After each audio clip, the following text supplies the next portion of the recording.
নমস্কার বন্ধুরা, real theme ব্লগে তোমাদেরকে অনেক ভালোবাসা এবং অনেক স্বাগত। এখন বাজে সকাল 8টা আর আজকে হলো শনিবার। তো দেখো, আমি সকাল সকাল ঘুম থেকে উঠে ঘরফর ঝাড় দিয়ে তা চলে এসেছি ব্রেকফাস্ট বানানোর জন্য। ব্রেকফাস্টে বানাচ্ছি আজকে একটু ঝাল ঝাল করে গোলা রুটি। পেঁয়াজ কেটে নিলাম, দেখো আজকে সুন্দর করে পেঁয়াজ কেটে আর একটুখানি ময়দা, সুজি, নুন, একটু মিষ্টি আর একটুখানি সোডা আর একটুখানি লঙ্কার গুঁড়ো দিয়েছি বেশি করে, আর একটুখানি কুচোনো পেঁয়াজ, এটা দিয়ে সুন্দর করে গুলে নিয়ে তাহলে বানিয়ে দেবো ওখানে সুন্দর করে একটুখানি গোলা রুটি। আর দেখো দাঁড়াও, সুন্দর করে একটুখানি গুলে নিই ভালো করে। গোলাটা যদি ভালো করে না হয় না, তাহলে কিন্তু গোলা রুটিটা ভালো হয় না। তাড়াহুড়োর সময় এরকমভাবে সুন্দর করে ফটাফট করে গোলা রুটি করে দিয়ে তাহলে আমাদের খাওয়া হয়ে যায়। আবার একটুখানি রুটি বা পরোটা এইসব করতে গেলে না অনেক দেরি হয়ে যায়। ব্যাটারটাকে একটুখানি ঢেকে রাখলাম কিছুক্ষণের জন্য। আর নাও তাওয়া বসিয়ে দিয়েছি, এবার একটুখানি করে ঘি আর তেল দুটোকে মিশিয়ে নিই আমি সবসময়। মিশিয়ে নেওয়ার পরে এরমভাবে তাওয়াতে দিয়ে একটা একটা করে ভেজে নেব। আর সবাই তো ঘুমাচ্ছে, বড় মেয়েকে তুলে দিয়েছি, বললাম উঠে মুখটা ধুয়ে নে, তাড়াতাড়ি করে এবার রেডি হ। আমি ফটাফট করে এগুলো ভাজছি আর একটু গরম গরম চা আর একটুখানি এটা দিয়ে খেয়ে দুজনে মামে মিলে চলে যাব। আসলে সকালবেলা আজকে শনিবার তো, আজকে একটা নতুন ওর কোচিংয়ে ঠিপ ভর্তি করেছি, সেখানেই ওকে দিয়ে আসবো প্রথম। ওর জন্য একটুখানি সকাল সকাল, নাহলে শনিবার দিনটা স্কুল না থাকলে পরে আমি শনিবার দিন আমরা একটুখানি বেলা করেই উঠি। আর দুটো তো ঘুমাচ্ছে, ওর বাবাকে তুলে দিলাম। ওর বাবা আবার বলল যে না একটু খবর দেখবো, এখন তো সারাদিন শুধু খবর খবর খবর, আরজিকরের খবর শুনতে শুনতে মাথাটাই ঘরে খারাপ হয়ে যাচ্ছে। তো বন্ধুরা, আমি যখন আমার ছোটো মেয়ের বয়সী ছিলাম তখন কিন্তু আমার মা 6 মাস এই আরজিকরে ভর্তি ছিল। আর আমি একটু আমার মাকে দেখার জন্য খুব ছটফট করতাম, বাবাকে কত বলতাম যে আমাকে একটু হসপিটালে নিয়ে যাবে, বাবা কিছুতেই নিয়ে যেত না। বাবা আমাকে জেঠির বাড়িতে, আবার কোনো এক দিদি ছিল তার বাড়িতে আমাকে রেখে দিয়ে দোকানে যেত। তো সেই সময়টা না আমার খুব একাকিত্ব কেটেছিল, মাকে দেখার জন্য খুব মন ছটফট করতো। আর মার কাছে যখন মা ফিরে আসলো, মার কাছে গল্প শুনতাম। আরজিকরের ডাক্তাররা আমার মাকে খুব ভালোবাসতো, খুব যত্ন করেছিল। কিন্তু সেই আরজিকর আর এখনকার আরজিকরের মধ্যে কত পার্থক্য, ভাবলেই কীরকম লাগে। আর আমিও ছোটোবেলায় অনেক কিছু অসুবিধা হলে পরেই সে আরজিকরে গেছি, কিন্তু তখনকার আরজিকর আর এখনকার আরজিকরের মধ্যে আকাশ আর পাতাল তফাৎ। এদিকে আমার দেখো গোলা রুটিগুলো হয়ে গেছে, তা আমি ওর বাবাদের জন্য আর বোবোর জন্য ভেজে নিয়েছি। আর দুটো তো বললাম যে ঘুমিয়ে থাক, আর দুটো বোধহয় উঠে গেছে, তা তাদের জন্য আবার ভাজতে হবে, তা বোবো আর বাবলির জন্য। আর এদিকে চাটাও দেখো সুন্দর করে হয়ে গেছে। একটুখানি সকালবেলা কড়া করে চা না খেলে না ঘুমটা ভাঙতে চায় না, আর মেজাজটাও খিটখিটে থাকে। দেখো চাটা আমার হয়ে গেছে, তা আমি একটুখানি ঢেলে নিই। এবার আমি ওর বাবাকে, বড় মেয়েকে আর আমি নিজে খেয়ে নেব। তা খেতে খেতে এবার যদি দেখি ওরা দুটো চায়, তাহলে ওদেরকে দিয়ে তারপরে বড় মেয়েকে নিয়ে আমি বেরিয়ে যাব। তা দেখো একটা একটা করে এই পরোটা দিয়ে দিচ্ছি, গোলা রুটি, যাই হোক গোলা রুটি বলে এটাকে, পরোটা না, সরি ভুল হয়ে গেছে বলাটা আমার। চা এই বড় মেয়ের, তা চলো দিয়ে আসি। এই ওর বাবার কাপ আর এই বাবার জন্য একটা গোলা রুটি, সব একটা একটা করেই আমি করে দিলাম। এই একটাই করেই খাবে, দুটো করে খেতে চায় না কেউ। এটা দিয়ে দিলাম, এইটা আমার জন্য নিয়ে নিলাম। দেখো এই যে চা, গরম গরম চা, একটু খেয়ে নিই, তারপরে আবার কথা বলবো। এই দেখো খেতে খেতে আবার এদিকে ছোটো মেয়ে বলছে মা আমাকে একটুখানি আজকে চা দেবে। তা দেখো কোনোদিনও চা চায় না, এবার না দিলে পরে আবার রাগ হবে যে আমি একটু চা চাইলাম দিলে না তুমি আমায়। তো দেখো ওর জন্য আবার একটুখানি ভেজে নিলাম, ভাবলাম এসে ওদেরকে খেতে দেবো, তা সেটা আর হলো না। বললো না আমাদের খেতে দিয়ে যাও, আমরা বসে বসে টিভি দেখবো। তো দেখো এই ছোটো মেয়ের খাবার, আর এদিকে বাবলিকে বসিয়ে দিয়েছি, আর এটা ছোটো মেয়েকে দিয়ে নিই। তারপরে বড় মেয়ে আর আমি এদিকে দেখো রেডিও হয়ে গেছি, এবার দুজনে মিলে মামে মিলে বেরিয়ে পড়বো তাড়াতাড়ি করে। তো চলো।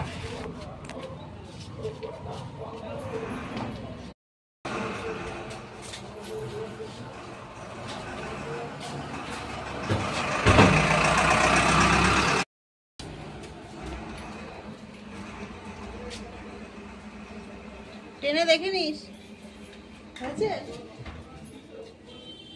ব্যাগে ঢোকা চাবি।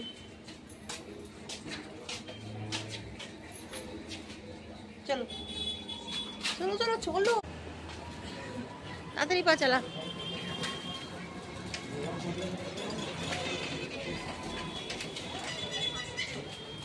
সামনে আয়। হুম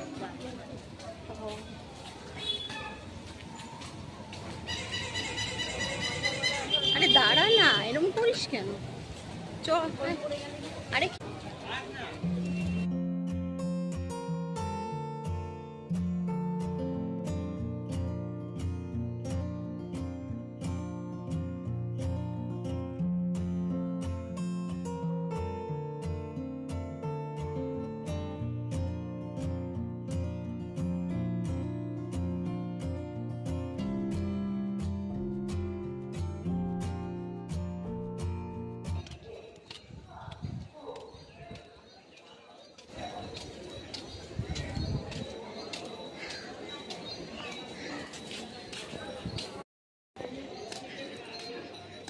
চলো চলো চলো।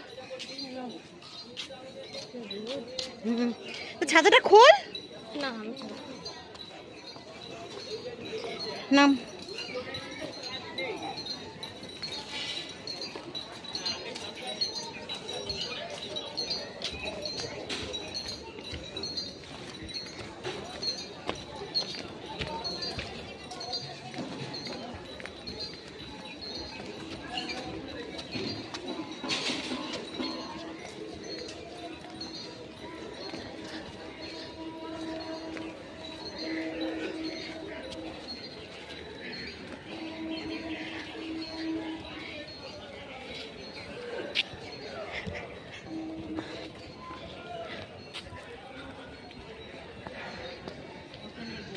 হ্যাঁ এখানে যাওয়ার জায়গা নেই। এই সর সর সর সর সর সর, সরে যা সরে যা সরে যা সরে যা। হ্যাঁ হ্যাঁ হ্যাঁ।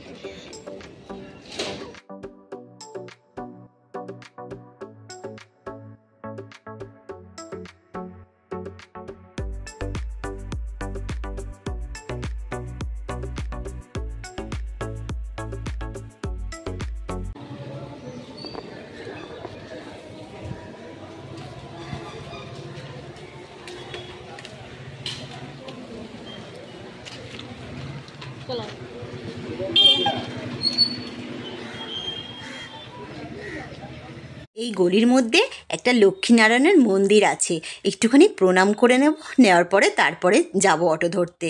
তা দেখো আসার সময় তোমাদেরকে ভালো করে দেখাবো, আর কিছুক্ষণ দাঁড়াবো। এখন তো একটুখানি তাড়া আছে তাই দাঁড়ালাম না, তা একটুখানি প্রণাম করে নিই তারপরে আবার চলো। কি সুন্দর মন্দিরটা, এখানে আসলে মনে হয় যেন দাঁড়িয়েই থাকি। যখনই এখানে এই পাড়ে আসি তখনই এই মন্দিরে একটুখানি প্রণাম করে একটুখানি তারপরে যাই।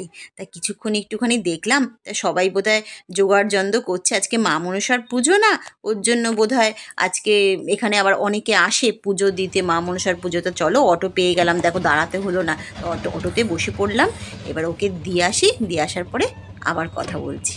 চলো ওকে কোচিনে দিয়ে আসলাম, দিয়ে আসার পরে একটুখানি এখন এই রাস্তার ধারে আবার একটা মন্দির আছে, তাই ভাবলাম একটুখানি দাঁড়িয়ে একটুখানি প্রণাম করে নিই। এখানে একটা শিব মন্দির আর এই শনি মন্দির আছে। তাই এবার যাওয়ার সময় আমি আর অটো ধরবো না, ওই হাঁটতে হাঁটতে একটুখানি আমার হাঁটাও হয়ে যায়। এই হাঁটতে হাঁটতে যাবো আস্তে ধীরে। চলো তাহলে। যাওয়ার সময় মেয়েকে কতবার বললাম ছাতাটা খোল, কিছুতেই ছাতা খুলতে চায় না, পুরো বাবার মতো হয়েছে। বাবাও ছাতা ধরবে না, মেয়েও ছাতা ধরবে না। এখন আসার সময় আমি ভাবলাম প্রচুর রৌদ্র, এত রোদটা লাগছে মাথার ওপরে, আর একটু ছাতাটা খুলি, নাহলে আবার মাথা যন্ত্রণা শুরু হয়ে যায়। এদিকে দেখো ফ্ল্যাটে এটা কি সুন্দর একটা মূর্তি, রাধা আর কৃষ্ণ, তাই তো তোমাদেরকে একটুখানি দেখালাম। কি সুন্দর লাগছে দেখতে মূর্তিটা, খুব ভালো লাগছে বাড়িটা। 420 টাকা।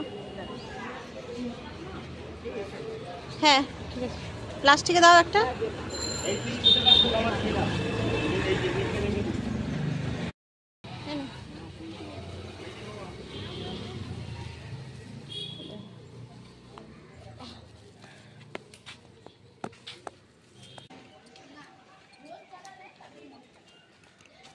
আজকে আবার মা মনসা পূজা, তাই একটু কলা নিয়ে নিলাম, আর এক প্যাকেট দুধ নিয়ে নেব, তাহলেই হয়ে যাবে। একটুখানি মা মনসাকে দিলেই মা মনসা এতেই খুশি। আবার কি অত তামঝাম না করে মার মন থেকে যেটুখানি মা যেটা সবচেয়ে ভালোবাসে সেটা দিলেই মা ভক্তি করে যেটা দেওয়া যায় সেটাইতেই মা খুশি হয়ে যায়, তাই না বলো? অনেকটা চলে এসেছি, তাও পৌঁছায়নি, অনেকটা হাঁটেই গেছি। জানো তো, তোমাদেরকে একটা কথা বলি, মেয়ে মানুষ করা একটা ছেলে মানুষের থেকে অনেক বেশি কষ্ট, পরিশ্রম এবং খরচ সাপেক্ষ, তাই না বলে? একটা ছেলেকে মানুষ করতে যা না খরচ হয়, একটা মেয়ে মানুষ করা তার চেয়ে অনেক বেশি খরচ, এবং পরিশ্রমও অনেক বেশি, কষ্টও অনেক বেশি। তারপরে এত বড় করে পরে যদি সেই মেয়েটা এইভাবে চলে যায় কোনো মায়ের কোল থেকে, তাদের কি অবস্থা, এই ভাবলেই না গায়ের লোম পুরো খাড়া দিয়ে উঠছে আমাদের। কি বলবো আর, চারিপাশে শুধু যেখানেই যাচ্ছি সেখানেই শুধু শুধু এই আলোচনা। যাদের সব থেকে বেশি ভয়, যাদের ঘরে মেয়ে আছে, তাই না? প্রত্যেকটা মায়ের, যারা ছেলের মা, তাদের না যখন ছোটোবেলার থেকে বড় করা হয় তখন তিল তিল করে সেই মাকেই তাকে বোঝানো উচিত যে এক নারী তাকে জন্ম দিয়েছে, সারা জীবন একটা নারী তাকে সেবা করবে, যত্ন করবে, কিন্তু কোনো নারীর এইভাবে ক্ষতি না করা, সেই মাই পারে একমাত্র। তার ছোটোর থেকে তাকে মানে ব্রেনে যাকে বলে ঢোকানো, যে নারীকে সম্মান করো, নারীকে ভালোবাসো, কারণ একটা নারী তোমায় জন্ম দিয়েছে, একটা নারী তোমার সেবা যত্ন করবে, এক নারী তার সারা জীবন তাকে যত্ন আতিথ্য করে বলো, তার সেবা যত্ন করবে। আবার সেই কোনো না কোনো পুরুষ সেই নারীটার এইভাবে সর্বনাশ করবে। এই দুধটা কত জানি? এই দুধটা, হ্যাঁ এই দুধটা, দুধটা কত? এটা আশীর্বাদ 30 টাকা। 250 প্যাকেট দিবেন তো? 30 টাকা, ঠিক আছে দিবেন 30 টাকা।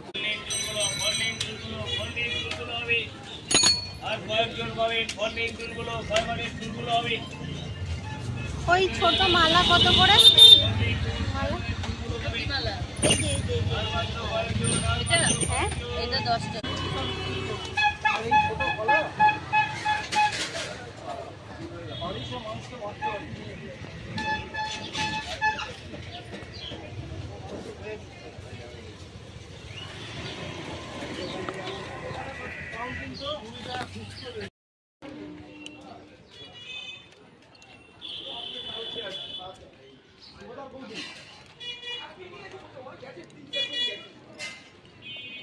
লক্ষ্মীনারায়ণ মন্দিরের সামনে একদম চলে এসেছি।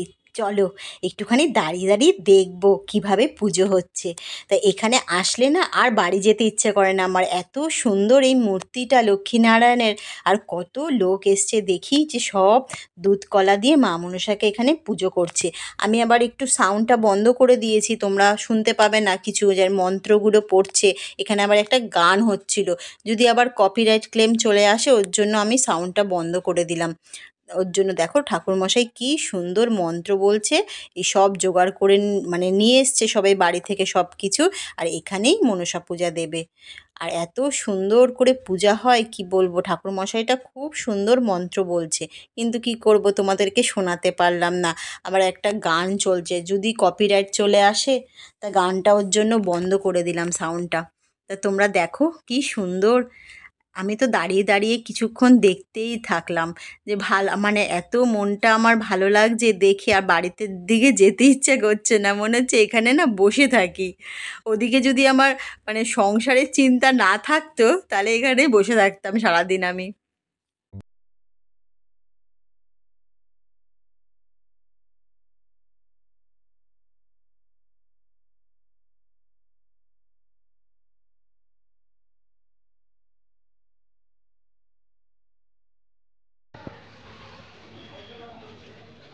চলো, আমাদের এই জায়গাটা এত সুন্দর দেখতে লাগে, আমার খুব ভাল লাগে। এখানে আসলে না বাড়ি যেতে ইচ্ছে করে না, বিশ্বাস করো। সব তৈরি হচ্ছে, এত সুন্দর, এখনও চালু হয়নি মেট্রোটা। কত সুন্দর, ভেতরটা এত সুন্দর করেছে। এখানে অনেকেই আসে ইউটিউবে ভিডিও করার জন্য, আমরা দেখি, তাই ভাবলাম তোমাদেরও দেখাই। একটু চেষ্টা করি নতুন নতুন জিনিস যদি দেখাতে পারি তোমাদেরও ভালো লাগবে। আর এই যে ওভারব্রিজটা, এটা আমার খুব পছন্দের একটা, খুব ভাল লাগে এখানে আসলে পরে। দেখতে পাচ্ছ কত সুন্দর, খুব কষ্ট, ভীষণ উঁচু, ভীষণ উঁচু। এই বয়সে দেখো কত সুন্দর জায়গা। এখানে আসলে না মনে হয় কি এখানে বিকালবেলা অনেকে আসে ঘুরতে, বসে থাকে এই সিঁড়িতে। অনেককে দেখি ওই পড়াতে দিয়ে আসো। তুমি কোথায় যাচ্ছ? বড়লিন মানে? মানে আলুর চপ মতো বেসন ফেটে গোল গোল করে। হ্যাঁ পাওয়া যায়, হ্যাঁ সে ওখান থেকে আনতে যাচ্ছ? এখানে পাচ্ছি না, খেতে ইচ্ছা করতে। ওর চোখা, ও চোখা? হ্যাঁ পেঁয়াজ লঙ্কা সব দিয়ে। ও আচ্ছা, যাও, সাবধানে যেও। হ্যাঁ